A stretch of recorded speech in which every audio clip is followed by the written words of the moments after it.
L'enchaînement dynamique sur la base de deux postures, la posture de la barque et la posture du serpent Nagasana.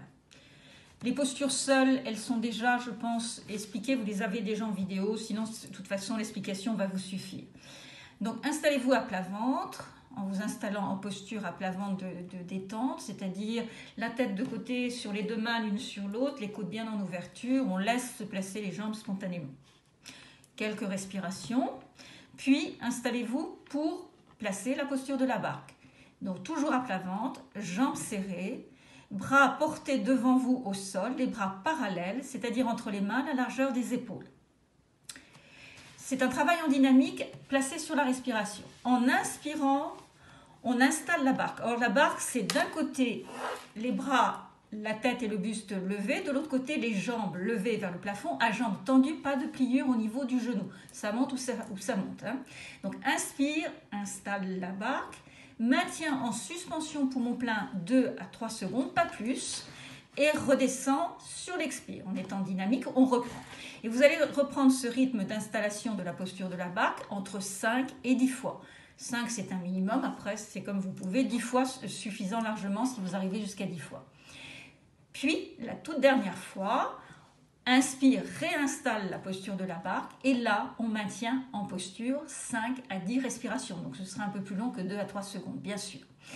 Alors, attention, les fessiers vont se serrer tout seuls. Ça, c'est obligatoire pour lever les jambes. Essayez de bien sentir que vous gainez à peu près la région abdominale. Recul de la tête, menton près du cou. Et c'est lié à la position des bras et au poids des bras qui sont devant vous, donc toute la lourdeur du bras à soulever du sol.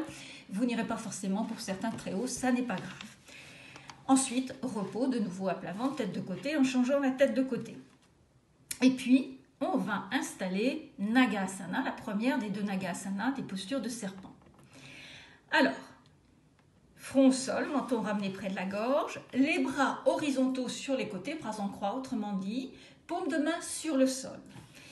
Les jambes à l'arrière, avec les pieds en ouverture sur le côté, ouverture latérale des pieds, un tout petit peu d'écart, soyez pas jambes serrées, c'est plus difficile, un peu d'écart, un petit bassin. Et puis, de nouveau, c'est le même au niveau respiration, c'est la même chose. Inspire, on va installer la posture, que je vais vous expliquer. On la maintient en poumon plein 2 à 3 secondes. On revient sur l'expire.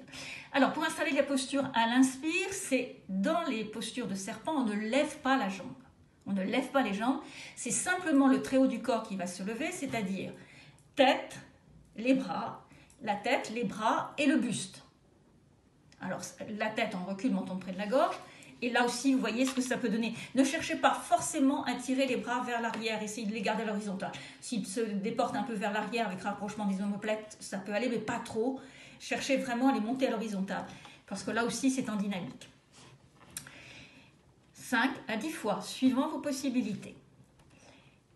Quand vous aurez terminé, on ne va pas faire de posture de transition de repos et on ne maintiendra pas cette posture du serpent avec les bras à l'horizontale. On ne la maintiendra pas en posture parce qu'on va installer la deuxième posture du serpent qui est même installation des jambes. Alors les deux poings derrière la tête ou les doigts croisés, les mains croisées derrière la tête, c'est comme vous voulez, essayez ce qui vous convient le mieux. Et là on reprend en dynamique 5 à 10 fois, inspire, installe la posture, maintient 2 à 3 secondes, expire, revient. Que ce soit poing derrière la tête ou que ce soit les mains croisées, les doigts entrelacés, là vous pouvez vous aider en reculant les coudes. Et essayez d'observer dans l'installation de l'une à l'autre posture les sensations qui sont différentes, les zones travaillées qui ne sont pas tout à fait les mêmes. 5 à 10 fois, suivant vos possibilités. Et là, la dernière fois, on tiendra de nouveau en posture, c'est-à-dire inspire, installe le Nagasana, point derrière la tête, maintien de 5 à 10 respirations. Revenez en détente, enfoncez les deux poings dans le ventre, entre le pubis, vous savez, la partie molle du ventre, entre le pubis et le nombril, la tête de côté. Quelques instants, puis revenez en détente sur le dos, et là, ramenez quelques instants, par mesure de précaution, les genoux à la poitrine, que vous enlacez, et que vous pouvez essayer d'enlacer très serré, si vous le pouvez, c'est-à-dire au-dessus des genoux, en prenant un coude dans chaque main.